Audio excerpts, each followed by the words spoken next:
Nesta edição, o programa TV Direitos Humanos fala sobre educomunicação. Eu, Marcelo Dantas e Ivan Moraes recebemos Andréa Trigueiro, que é jornalista, professora e educomunicadora. Integra a ABP Educom, Associação Brasileira de Pesquisadores e Profissionais de Educomunicação.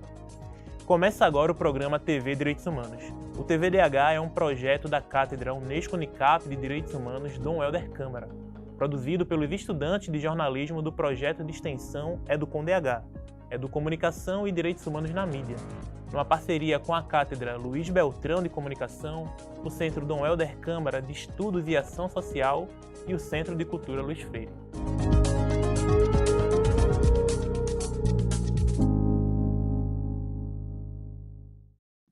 A educomunicação, tal qual o nome sugere, é a ligação direta entre a educação e a comunicação, ora se sobrepondo, ora se cruzando. É possível entendê-la como algo que norteia práticas socioeducativas comunicacionais, que criam e fortalecem um ecossistema de comunicação democrática nos espaços da educação, seja ela formal ou não, através tanto de uma didática pedagógica como das ferramentas da comunicação. Tudo isso para fortalecer o sujeito e seus direitos. A educomunicação enquanto campo de pesquisa acadêmica vem da década de 1990, com o professor Ismar de Oliveira Soares, mas a gente vê a gênese da educomunicação nas décadas de 60, 70, com os movimentos revolucionários da América Latina. Ivan, Andréa, sejam bem-vindos ao TVDH, esse espaço aí que a gente está tendo a oportunidade de falar sobre educomunicação, que é uma coisa tão importante, tão necessária, tão presente aqui no nosso círculo, mas ainda é tão pouco difundido, tão pouco debatido. Andréa, fala um pouquinho pra gente entender aí que educomunicação é isso aqui que a gente está fazendo agora. Perfeito. Primeiro agradecer o tema, o convidado, a conversa, né, importantíssima.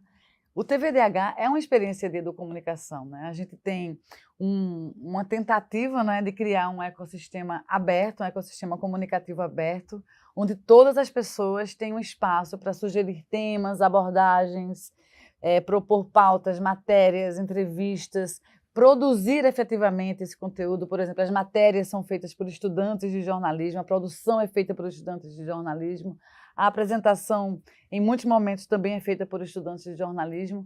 E nesse espaço a gente aprende enquanto dialoga e a gente se comunica de forma educativa.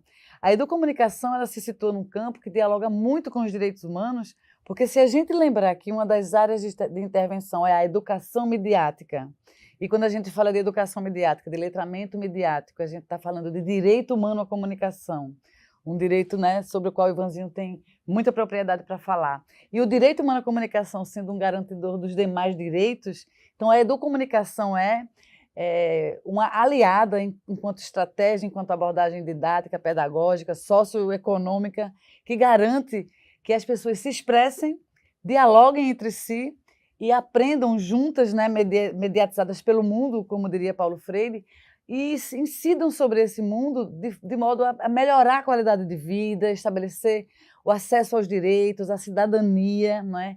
E entender principalmente que mídia é essa que nós temos. Essa mídia ela tem defendido os nossos direitos, ela tem violado os nossos direitos. Como eu posso dialogar com essa mídia sem ser, por exemplo, manipulado, sem ser alvo de desinformação, de informações falsas? Como eu posso incidir sobre o mundo, incidir no mundo de uma forma mais propositiva? Então, a educomunicação, ela, como você bem disse, se encontra a educação com a comunicação, às vezes caminha em paralelo, mas o fruto e o objetivo é sempre encontrar um espaço de livre expressão para que as pessoas, ao se pronunciarem no mundo, possam criar um mundo melhor para todos e todas. Eu falei aqui no texto de abertura, né, sobre a importância da América Latina para esses movimentos educomunicativos. E aí eu me lembro que Mário Kaplun, já na década de 80, ele era um professor de comunicação e ele já se considerava como um educomunicador. E uma das coisas que ele defendia enquanto educomunicação era a defesa, a promoção da comunicação comunitária e da democratização dos meios. Aí eu vou pegar esse ganchinho para fazer uma pergunta para tu, Ivan. Por esses dias teve a plenária nacional do FNDC, né? Do O Fórum Fórum Nacional pela Nacional. Democratização da Comunicação. Como é que está essa discussão no Brasil? A gente teve um período de um retrocesso muito grande, né? Historicamente, nós nunca tivemos, na nossa história, um grande avanço na construção de políticas públicas para garantir o direito à comunicação para todo mundo, né? De fato, os governos passam um atrás do outro e têm uma dificuldade tremenda de compreender que comunicação é um direito. E, por conta disso, as políticas não avançam, nem as políticas de fortalecimento da comunicação pública, nem as políticas que possam garantir a diversidade nos meios de comunicação radiofônicos, nem as políticas públicas que possam universalizar a internet, porque a banda larga é um direito. Se a gente vive num mundo em que, para compreender o lugar em que a gente vive, a gente precisa usar meios de comunicação eletrônicos, é óbvio e ululante que todo mundo deveria ter acesso à internet com banda larga, com liberdade de expressão, com direito à privacidade, com neutralidade da rede. Então, são uma série de elementos e políticas que deveriam estar contidas nas políticas de comunicação, historicamente não estiveram.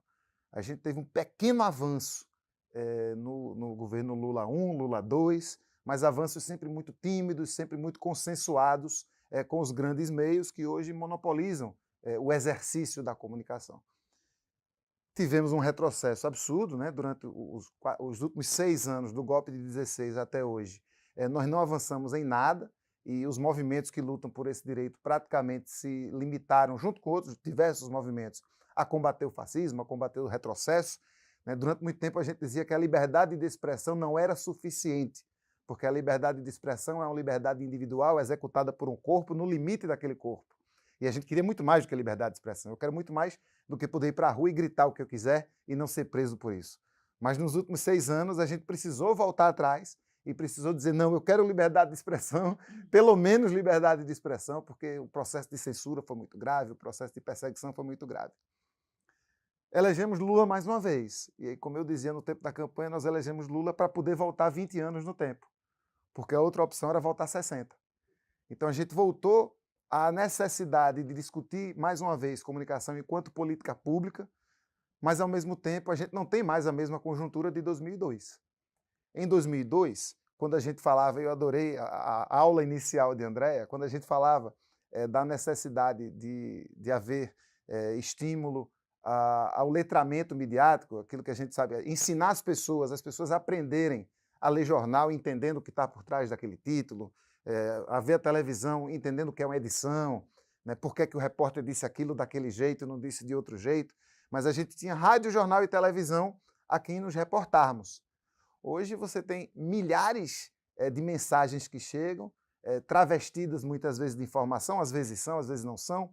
Você tem uma multidão de pessoas que não têm acesso à internet plena, mas que através dos pacotes de zero rating têm acesso a WhatsApp, em que recebe notícias que não tem nem o hábito, nem condições estruturais de checar.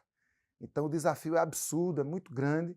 Eu entendo que dentro do governo há pessoas que têm trabalhado para isso, mas o governo Lula, nesse caso, já começou errando grave, porque o ministro das Comunicações escolhido por Lula é um cara que não entende de comunicação, é um cara aliado à direita, até anteontem estava apoiando o Bolsonaro, é do partido União Brasil, e nem de bom uso de recurso público ele entende, porque pega avião para comprar cavalo, avião da FAB para comprar cavalo.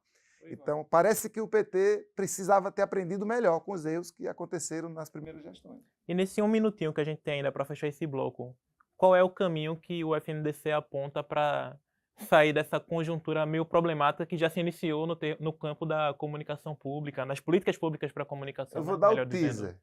Primeira coisa é tirar o ministro e substituí-lo por alguém que entenda da pauta e que tenha compromisso com o direito à comunicação de verdade. O segundo caminho é abraçar o documento que foi escrito no governo de transição, que é um documento oficial público, que tem 10 propostas de encaminhamento para que o direito à comunicação se torne política pública nesse governo e a gente possa ter democracia nesse país, porque sem comunicação não tem democracia.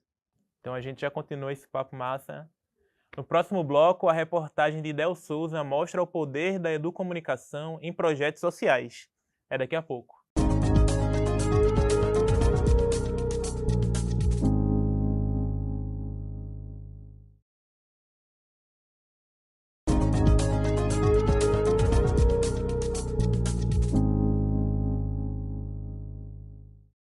Estamos de volta com o segundo bloco do TVDH, que nesta edição fala sobre educomunicação.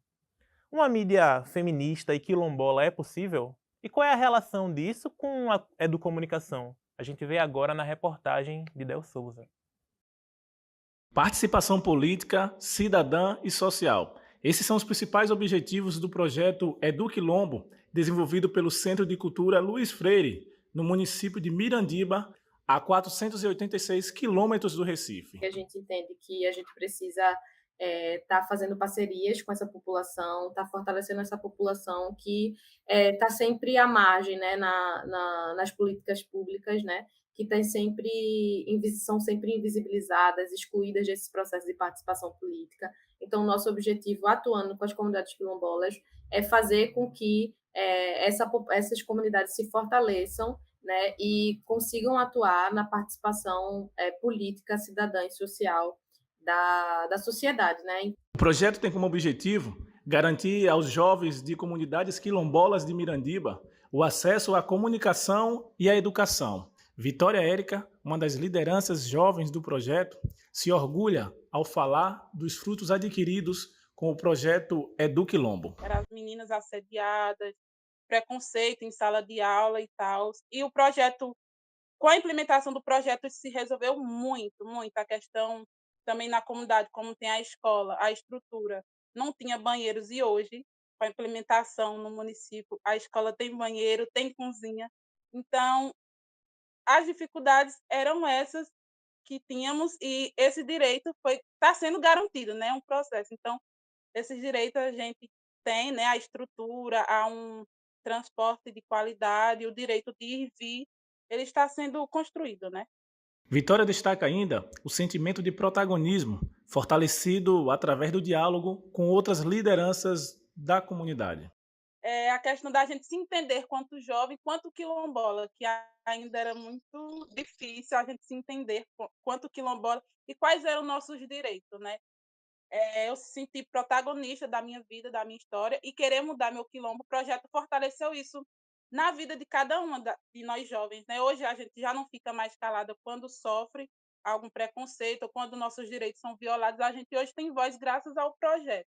A implementação da Lei 683 de 2020, que determina as diretrizes curriculares do ensino escolar quilombola em Mirandiba, tem garantido uma educação contextualizada com toda a sua ancestralidade e valorização da terra e dos conhecimentos locais e regionais do povo. Tivemos a possibilidade do aprendizado, que o próprio projeto proporcionou em várias áreas, em várias situações, desde a questão da busca pelo direito, as discussões da qualidade da educação, o acesso à educação escolar quilombola, a questão do transporte, estradas, várias discussões voltadas para políticas públicas específicas da educação escolar quilombola, foi possível construir e realizar dentro desse projeto, a partir do projeto Malala, que hoje é o Eduquilombo. Como a gente pode ver na reportagem, se relaciona com o que a gente já começou a falar no primeiro bloco, que é educomunicação, e a comunicação como um todo, ela se relaciona muito com os movimentos sociais, né? A educomunicação tem uma série de princípios, como a questão da cidadania, da democracia, da participação, da integração social. É isso mesmo, André? Ou eu entendi totalmente errado? É exatamente isso. Inclusive, a educomunicação ela surge no meio popular. Ela surge nos movimentos populares da América Latina e você vai ter, por exemplo, Paulo Freire, no Brasil, trabalhando na comunicação, na verdade, na educação popular, mas a educação que Paulo Freire propõe é essa educação dialógica.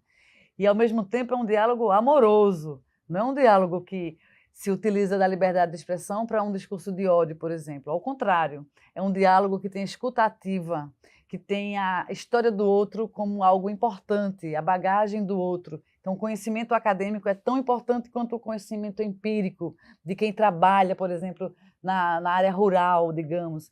Então, Paulo Freire, com a sua educação popular, Mário Kaplum, com a sua educomunicação nos meios comunitários, nos meios populares, são esse berço que formam os princípios da educomunicação.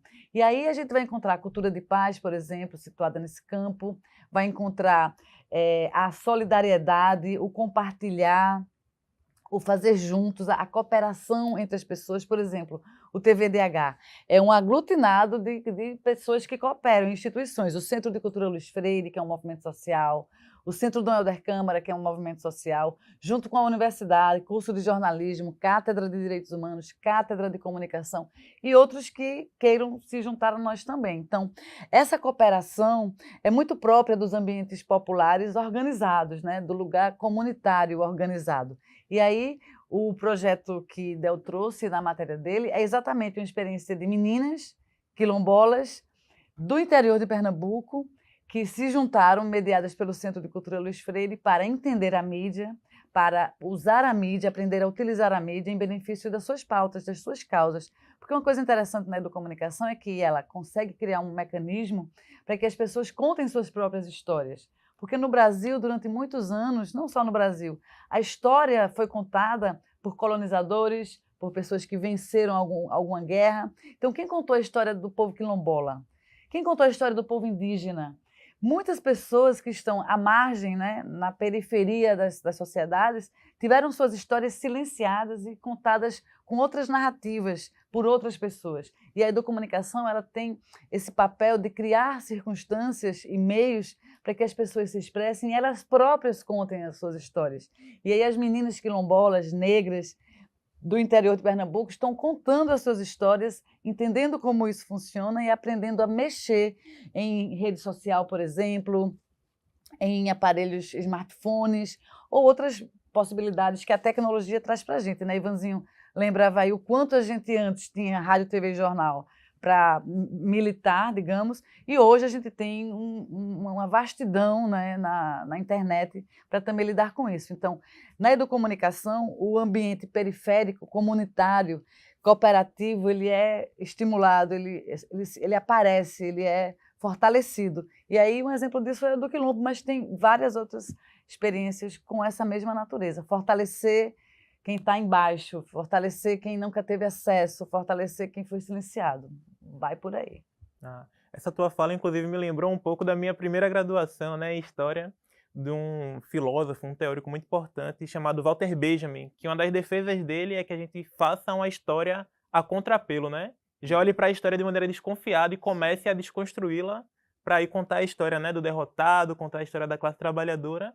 E não tem como dissociar isso de educação, de comunicação e de educomunicação. E de direitos humanos. E de direitos humanos. E por sua vez, Ivan, isso é um tema muito caro a você, ao ponto de você, inclusive, construir manuais práticos, muito práticos mesmo, Muito como diz no práticos título, né? mesmo. Sobre direito humano à comunicação, sobre leitura crítica de mídia. Como é que se insere aí nessa discussão, Ivan? Rapaz, eu estava ouvindo, via matéria, via a Andrea falar, e me pega muito, me toca muito essa questão da apropriação do direito. Quando eu estava no Centro de Cultura Luiz Freire, esse era um desafio muito grande, era assim, fazer as pessoas compreenderem que isso é um direito, que não é um negócio assim, que você não é necessariamente a vítima da comunicação. Né? Que você tem o direito de se apropriar não apenas das ferramentas, mas da linguagem e compreender que esse direito ele é fundamental até para que outros direitos sejam garantidos. Né? Você não tem direito, você não tem política pública aplicada para quem não existe. E se você não existe hoje em dia no campo midiático, se você não existe para muitas pessoas, para a política pública, você também não existe. Então, fala dos quilombolas. Muitas vezes eu chego nos cantos e pergunto, vocês conhecem quantas comunidades quilombolas que vivem em Pernambuco? É difícil a pessoa dizer uma, duas, quando há dezenas. Né? Povos indígenas, quantos nomes de povos indígenas você sabe? Talvez a pessoa diga o povo Chucuru, o povo Funiô, que tem uma incidência maior na capital, mas são mais de 10 povos indígenas só em Pernambuco. Você imagina a gente ligar a televisão, mudar de canal e ver os quilombolas falando, ver os indígenas falando, você vê o pessoal do movimento dos trabalhadores e trabalhadoras sem terra falando. Imagina todos esses sujeitos empoderados agora com as linguagens novas, digitais, audiovisuais, podendo incidir, lidando com os algoritmos, estando presente no dia a dia de toda a população. Isso muda completamente a visão do cidadão e da cidadã médio, média, por exemplo, quando a gente vai falar do meio ambiente, né? Quando a gente vai falar de ecossocialismo, quando a gente vai falar do direito ao rio. Será que nós nos preocuparíamos mais com o rio se nós soubéssemos o ponto de vista dos pescadores e pescadoras que vivem aqui de pescar sururu e marisco na bacia do Pina?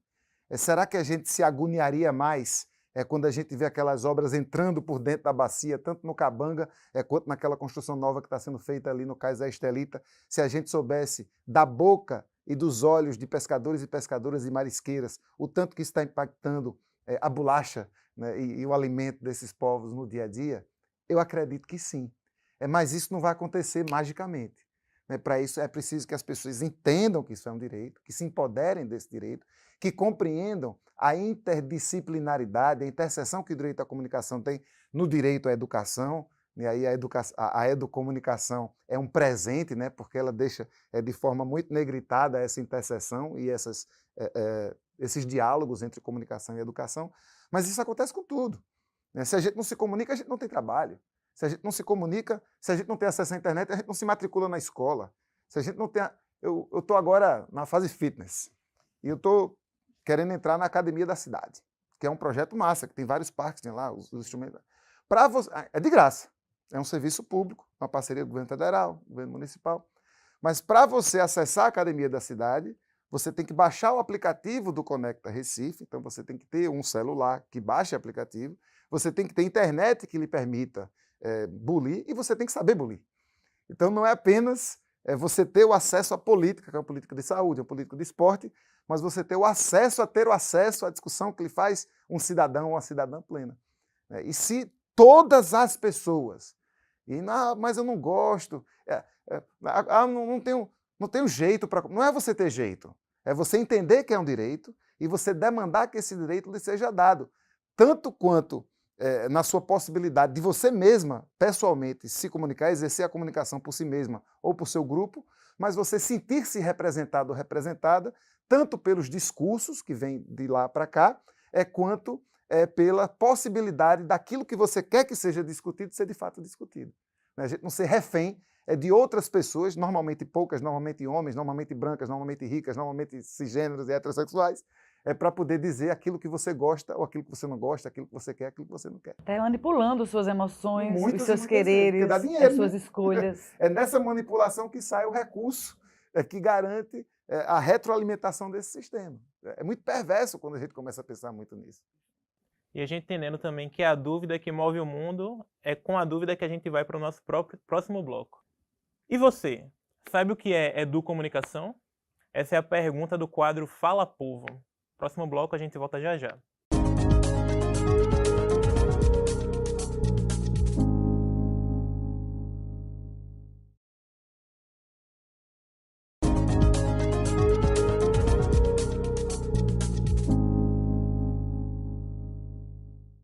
Estamos de volta com o terceiro bloco do TVDH, que nesta edição aborda o tema Educomunicação.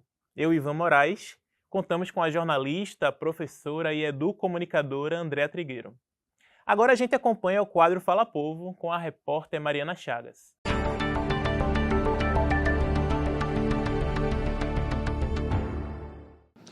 A educação é um campo bastante conhecido e que deveria ser direito de todos para termos acesso assegurado às escolas, universidades e programas de pós-graduação de qualidade. Já a comunicação, ela é utilizada o tempo inteiro e hoje ainda mais com as redes sociais. Mas quando essas áreas se cruzam, o que pode sair disso? A gente foi às ruas para saber a opinião das pessoas sobre educomunicação. Você sabe o que é? Diz respeito a um recorte dentro da comunicação e o seu papel relevante na educação e na formação de profissionais com essa vertente ligada aos direitos humanos. Né? E aqueles que são educomunicadores, em regra, são ativistas também em direitos humanos e perpassam também pelo seu papel social nessa responsabilidade com os demais, com a coletividade, com a sociedade e com um conjunto de princípios éticos em favor da defesa dos mais vulneráveis. Surgiu em 1997 como um conceito de prata socioeducativo e comunicacional, que promove a expressão criativa entre as mídias, né, e tem como intuito de integrar todas as mídias. E essa matéria da repórter me trouxe uma outra pergunta, né? Como é que a gente faz então para a educomunicação ser mais conhecida? É por meio de pesquisa, é por meio de políticas públicas, é por meio de incidência dentro de espaços próprios? Eu vou começar dessa vez por Ivan. Certo. Primeiro, isso aqui que a gente está fazendo já é uma ação que vai fazer com que você que está em casa, talvez nunca tenha pensado nesse tema, comece também a Rapaz, o que é isso? Será que interessa? Né? Mas é importante a gente saber que nós estamos falando de direitos. E quando a gente fala de direitos, todos os direitos humanos demandam políticas públicas. Então é preciso que cada um e cada uma, dentro do seu espaço de ação, demande essas políticas. Hoje eu estou vereador da cidade do Recife. Então tenho cobrado à prefeitura, por exemplo, que fortaleça seus meios de comunicação públicos. Nós temos uma rádio pública que é subfinanciada e que cada vez mais tem se colocado à disposição da sociedade civil, que precisa de mais estrutura para poder trabalhar bem dentro do espaço da radiodifusão.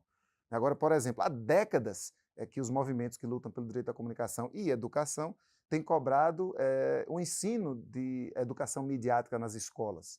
Então é imprescindível que as crianças, assim que comecem a ler, assim que comecem a ter o entendimento de que vivem numa sociedade, elas também aprendam como é que essa sociedade se comunica e como é que elas podem interagir com essa comunicação. Não é possível que a próxima geração continue refém do WhatsApp. Não é possível que a próxima geração ligue a televisão e não compreendam as relações de poder que estão por trás dos discursos da televisão. Então, a educação para a mídia é imprescindível. Há décadas que se cobra, sempre foi necessária e agora mais do que nunca. Quando a gente fala hoje em dia de direito à comunicação, não se pode deixar de falar de internet. E não é somente eu poder pagar a internet, é eu compreender que o acesso à banda larga é um direito. E se eu não tenho dinheiro, se eu tenho pouco dinheiro, eu preciso cobrar que o poder público me garanta ter acesso à internet para que eu possa me matricular, que eu possa ir no posto de saúde, para que eu possa ter informação e distribuir também informação. E não é só acesso. Eu preciso ter acesso, eu preciso ter privacidade, que não se metam na minha comunicação na internet, eu preciso ter neutralidade da rede, ou seja, a empresa que me dá a internet não pode interferir no conteúdo que eu recebo, nem no conteúdo que eu mando, e é preciso, naturalmente, que haja liberdade de expressão, né, que é o exercício 1.0 do direito à comunicação. É a origem do direito à comunicação. Não é suficiente, mas é imprescindível. André, juntando aí essa pergunta que eu fiz para Ivan, colocar uma informação, né, sobre políticas públicas que o governo federal, se eu não me engano, no primeiro dia assinou um decreto lá que criou um departamento de direitos na rede e sobre educação midiática. Como é que tu enxerga isso daí? Primeira vez, né? Pela primeira vez na história, Em 2023. Pois é, e a gente tem um representante da sociedade civil, né, o João Brandt, é do Intervozes, ou foi no Intervozes por décadas, construiu junto com outras organizações como o Centro de Cultura Luiz Freire e outras, diversas campanhas, publicações, incidência política sobre esse direito à comunicação, sobre uma mídia democrática, sobre uma mídia com respeito. É importante dizer que essa iniciativa ela é muito importante, ela é pequena, é um primeiro passo.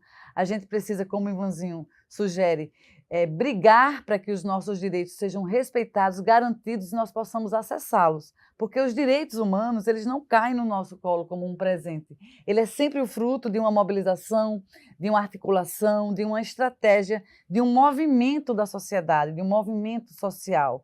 Então, o departamento foi criado, tem um representante importante lá, mas nós, enquanto sociedade, universidade, organizações não governamentais, escolas, enfim, a gente precisa cobrar, estimular a que esse dever, que é promover essas políticas públicas, ele de fato aconteça, né? É importante dizer também que o Legislativo tem um papel importante nesse processo. Ivanzinho, ele é o único vereador do Recife que tem em sua pauta estratégica a comunicação, não é? Aí ele falando aí que cobrar da prefeitura políticas públicas para a comunicação comunitária também, não é, Ivanzinho? Porque, de um modo geral, a Prefeitura do Recife, o governo do estado, os governos, de um modo geral, eles investem as suas verbas públicas na comunicação comercial e muito na publicidade.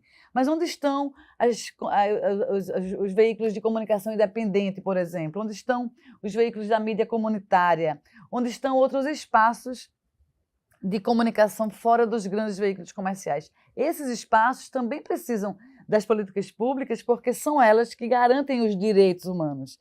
E os direitos estão previstos nas legislações e as políticas públicas são um dever do Estado. Mas, mais uma vez, dificilmente cairá no nosso colo como um presente dos deuses e a gente precisa ir cobrar e dizer, olha, cadê o investimento nas rádios comunitárias? Cadê o investimento na comunicação pública? Cadê o investimento na educação midiática? Cadê o investimento não é, naqueles espaços que historicamente são invisibilizados, são negligenciados e têm seus direitos violados. Não é só na comunicação, na educação, na saúde.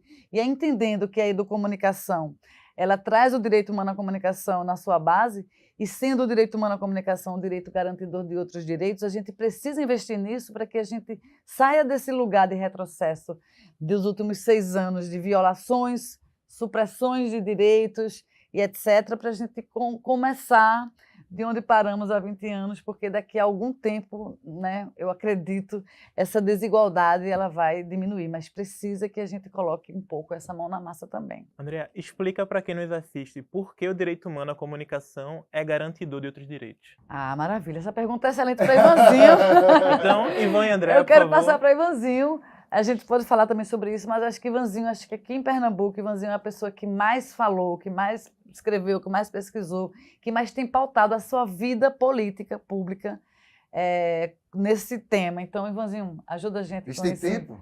Como é que tá o tempo aí? Me ajuda. Vamos falar 1 minuto, qualquer coisa a gente joga para outro bloco. E vou ser bem breve. Os direitos humanos são todos interdependentes, nenhum existe sem o outro. Então, sem a comunicação, sem eu me fazer visível no ambiente público, eu não teria acesso a outros direitos. Uma pessoa a quem não se sabe que existe, a quem não se sabe onde mora, não terá o direito à educação.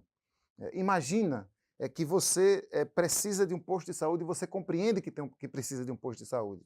Você pode reclamar na rua e não ser preso, usando a sua liberdade de expressão, você tem mais ou menos chance de ter esse direito garantido.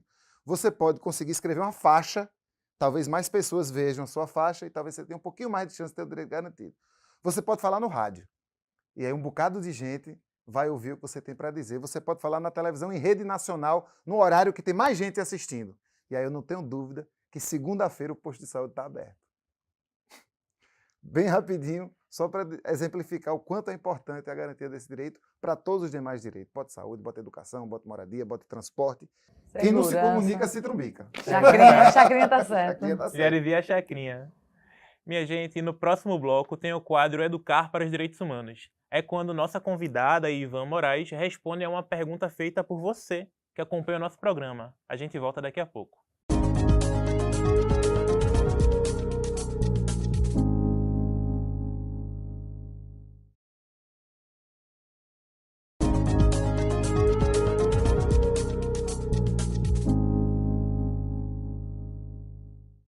De volta com o 4º bloco do TVDH de hoje, que fala sobre educomunicação com Andrea Trigueiro, que é jornalista, professora e educomunicadora.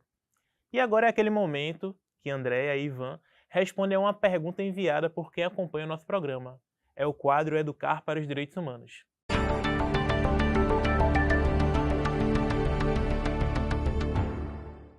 A gente agradece a Laura Moneta, que enviou sua pergunta lá no nosso Instagram. Aproveite e segue a gente, é @programatvdh.unicap. A pergunta foi: qual o principal objetivo da educomunicação? E aí eu vou aproveitar e vou também ler a pergunta de Tiago Cavalcante, e já agradeço também, que é: qual a importância de aplicar a educomunicação no ensino básico? Vamos começar pelo último, Ivan. Bora! E pegando um pouco o gancho do que eu estava falando antes, acho que é imprescindível, primeiro, que se compreenda que se trata de um direito. Eu acredito que as nossas crianças e adolescentes precisam ser educadas sobre a que elas têm direito, né? O que elas podem cobrar como sendo delas. Isso aí é imprescindível, saber que tem direito à saúde, à educação e à educomunicação. Segundo, para que elas possam dialogar com a esfera da comunicação com mais propriedade. Então, eu quero que as crianças e adolescentes possam entender a diferença de um conteúdo informativo para um conteúdo comercial, para que ela possa entender o que está por trás daquela mensagem. Eu quero que crianças e adolescentes entendam como utilizar de forma inteligente, de forma positiva, as redes sociais. Quais são as possibilidades e quais são os limites para essas redes. Né? Onde é que eu posso obter vantagens no que diz respeito ao meu crescimento pessoal e onde é que eu preciso entender que eu preciso limitar a minha visão a determinados conteúdos, porque eles não vão me levar para canto nenhum. Então, eu acho que todas essas ferramentas que cada vez mais, e aí eu acho que não tem mais opção, porque cada vez mais essas ferramentas são imprescindíveis para viver.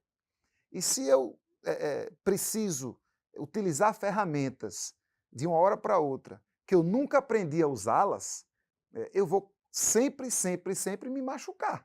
Então, eu acho que no ensino básico nós precisamos ter sempre o elemento da educomunicação, e aí, mãos dadas, né, educação, comunicação, como a Andrea diz e dá aula, e a gente aprende quando ela fala, mas principalmente entendendo que nós não podemos mais, enquanto sociedade, ser reféns de poucas corporações que criam as ferramentas que a gente precisa usar. Então, se não tiver isso, a gente está fadado a ter mais uma geração, como tantas outras que a gente teve, que não tem a menor condição de se comunicar e que não se reconhece como sociedade. Andrea? Muito bom. Eu estava lembrando aqui...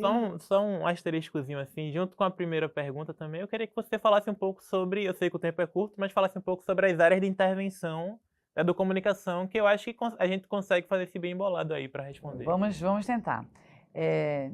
Eu lembrava, enquanto tu falava, Ivanzinho, do professor Vinícius Lima, não é? E uma das suas falas no Intercom, acho que do ano retrasado, que foi sediado no Recife, mas foi remoto, ele falava dos objetivos do trabalho de Paulo Freire, né? Porque como a educomunicação bebe muito, né, no Brasil da obra de Paulo Freire, do pensamento de Freire, Vinícius Lima explicava para a gente na sua palestra que todo o objetivo da obra de Paulo Freire é lançar o sujeito a um estágio de liberdade. Liberdade de pensamento, liberdade de ação.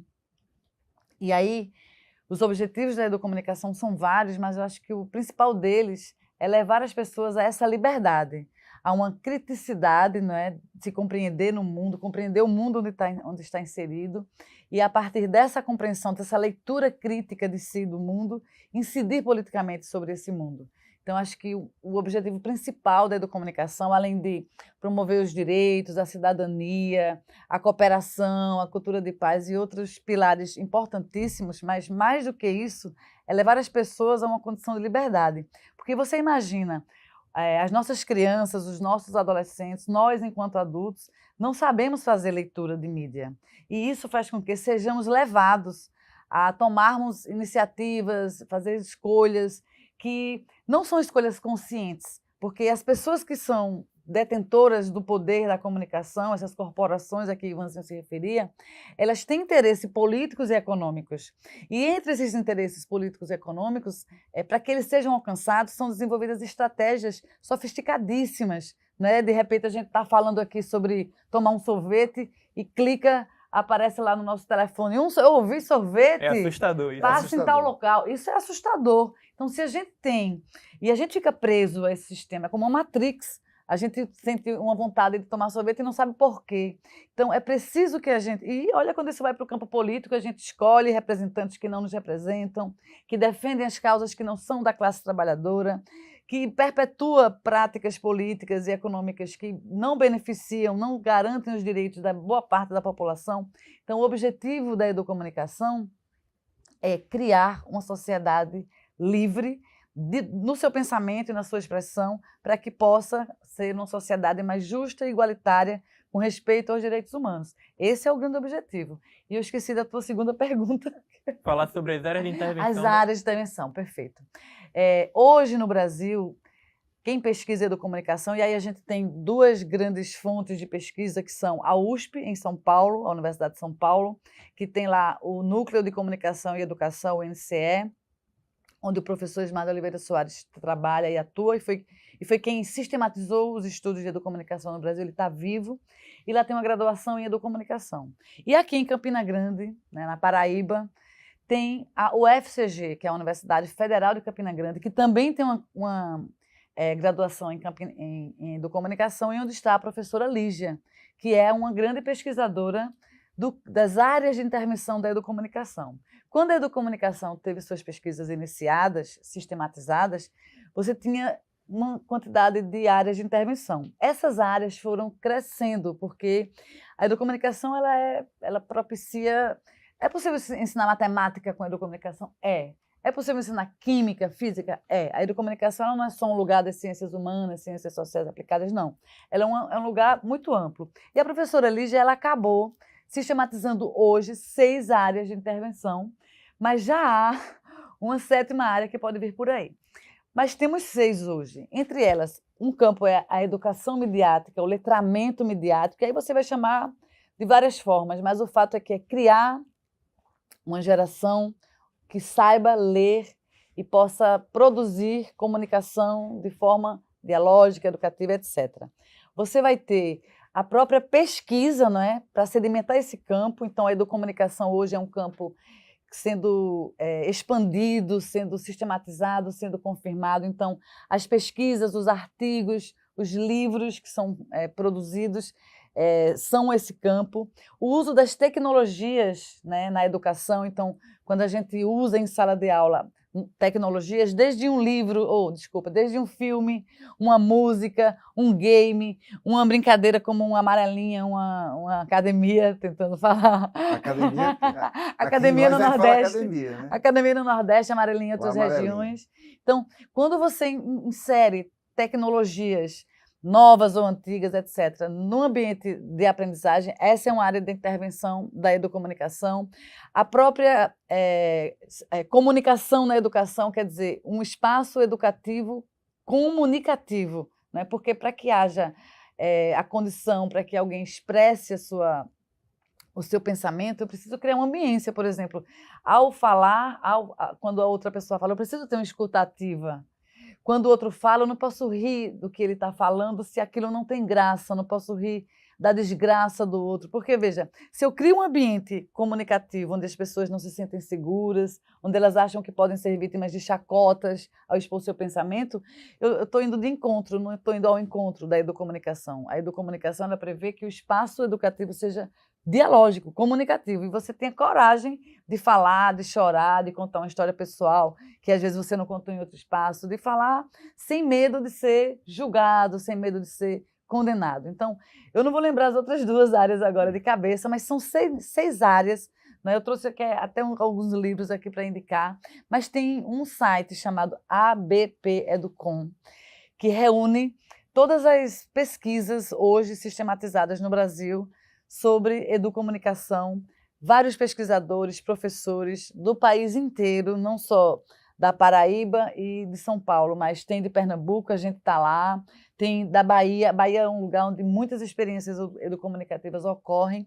E para quem tem interesse de entender, compreender, se aprofundar, o uso da educomunicação nas artes, por exemplo, sim, uma das áreas de intervenção é o uso da arte no ambiente educativo. Então, quando a gente pede aos alunos para produzirem, sei lá, cordel, ou uma radionovela, ou outra coisa que seja uma expressão artística. Então, existe um campo específico, uma área de intervenção específica para isso. Então, todas essas experiências, elas vêm sendo sistematizadas ao longo dos anos, e é como o campo dos direitos humanos. À medida em que a gente reflete e debate, novas demandas vão surgindo. Os direitos humanos, como a gente entende hoje, eles não surgiram assim. É tanto que a gente tem sempre incluído novos direitos, né? Novos grupos vêm chegando, reivindicando seus direitos.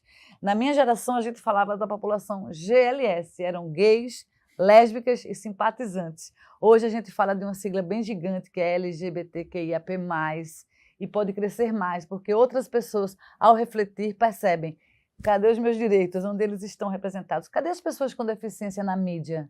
Onde estão as pessoas, os neurodivergentes? Onde estão as pessoas com Down? Onde estão? Percebem, então, outras pessoas e outras experiências educomunicativas vão sendo criadas, assim como os direitos humanos vão surgindo, e certamente uma 7ª área, uma área de intervenção, pode estar chegando aí pelos próximos meses. E já no próximo bloco a gente continua esse papo. Depois do intervalo, tem o 5º e último bloco desta edição do TVDH. Daqui a pouco a gente está de volta.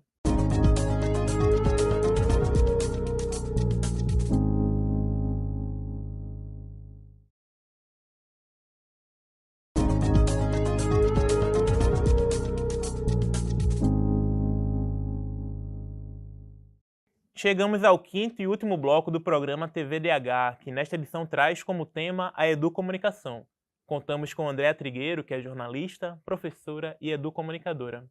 Minha gente, estouramos um pouco tempo, estamos no bloco final, então acho legal a gente aproveitar esse tempo para fazer um pouco do jabá, né? Compartilhar um pouco das experiências Por exemplo, a professora falou, cadê o pessoal com Down na mídia? Ela tem um trabalho ganhando asas de educomunicação. Compartilhe um pouco com a gente. Ivan tem um mandato muito bom também, falando sobre o direito humano à comunicação dentro do mandato. Vamos fazer Vou esse compartilhar memorado? bem rapidinho Bem rapidinho. uma experiência muito interessante chamada Ganhando Asas através da Comunicação e da Arte. São jovens com Down, é um projeto de extensão da Unicap, e dentro desse projeto eu tenho um módulo de mídia sonora. Então nós já produzimos 9 episódios que a Rádio Frecaneca veiculou, de um podcast. Produzimos outros 5 episódios que a Rádio Universitária veiculou. Produzimos uma música que eles compuseram e cantaram, fizemos tudo juntos, inclusive a gente canta também. E fizemos a leitura dramatizada de um livro infantil. Veja, são todos recursos da educomunicação, com práticas educomunicativas, estudantes de jornalismo e professores do campo da comunicação, porque aí tem fotografia, jogos digitais, etc. Tem perfil no Instagram e, muito provavelmente, o podcast é o único podcast apresentado por uma pessoa com Down, que é Jéssica Marques, né?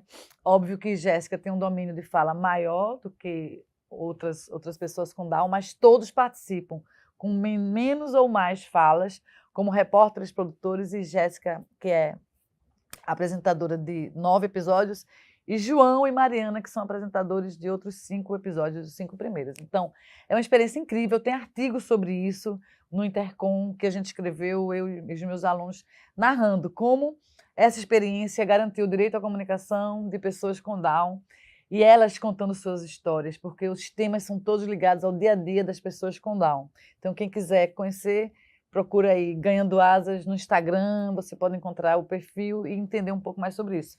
Queria deixar também sugestão de leituras. Tem uma coleção da editora Paulinas, tem vários exemplares, aqui tem 1, 2, 3, 4, 5, mas eu acho que são 7 ao todo. Deve estar emprestado por aí algum exemplar, de temas diferentes, todos ligados à educomunicação. Então, vale muito se inteirar, porque eu acredito muito na educomunicação como uma estratégia de transformação social para uma garantia de direitos humanos. Ivan, o que é que você nos indica aí sobre educomunicação, sobre o direito humano à comunicação? Eu vou ser bem cabotino, vou indicar um livro que eu ajudei a Ivan, organizar. o que é cabotino para quem não é de Não, Recife? cabotino é um termo que você falar de si mesmo, né? Eu vou dar a dica do livro A Mídia que Queremos. Foi um livro que eu organizei junto com o professor Juliano Domingues. Ele está disponível aí nas internet da vida. Ele junta um bocado de artigo de gente que escreveu sobre o direito humano à comunicação, sob diversos pontos de vista. E também vou indicar que me sigam nas redes sociais. Assim, o que me fez entrar na política, entre outras coisas, foi a falta de pessoas que estejam dentro dessas instituições debatendo e defendendo o direito humano à comunicação.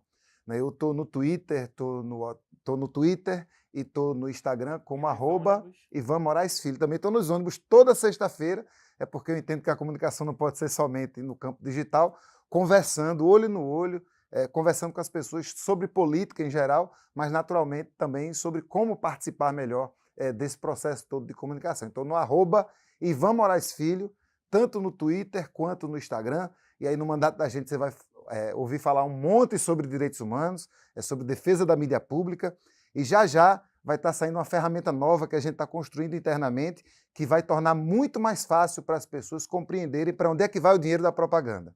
Esse é um instrumento que a gente está terminando de mexer para lançar em grande estilo nos próximos meses e semanas. Quem sabe já é uma pauta para um próximo programa TVDH, né? Quem sabe, essa é uma boa. Obrigado pelo convite, adorei. A gente que agradece. Obrigado, Ivan. Obrigado, André. Eu que agradeço, muito obrigada. A conversa com o Ivazina é sempre muito proveitosa, a gente aprende muito.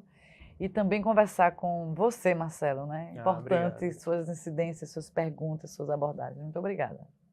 O TVDH é um projeto da Cátedra Unesco-Unicap de Direitos Humanos Dom Helder Câmara, produzido pelos estudantes de jornalismo do projeto de extensão EducomDH, Educomunicação e Direitos Humanos na Mídia, numa parceria com a Cátedra Luiz Beltrão de Comunicação, o Centro Dom Helder Câmara de Estudos e Ação Social e o Centro de Cultura Luiz Freire. Acompanhe a gente nas redes sociais, @programatvdh.unicap e nos nossos canais de YouTube, a Cátedra Dom Helder e Jornalismo Unicap. E nos despedimos deste TVDH com a frase de Paulo Freire que tem tudo a ver com o tema de hoje. É fundamental diminuir a distância entre o que se diz e o que se faz, de tal forma que, num dado momento, a tua fala seja a tua prática. Obrigado.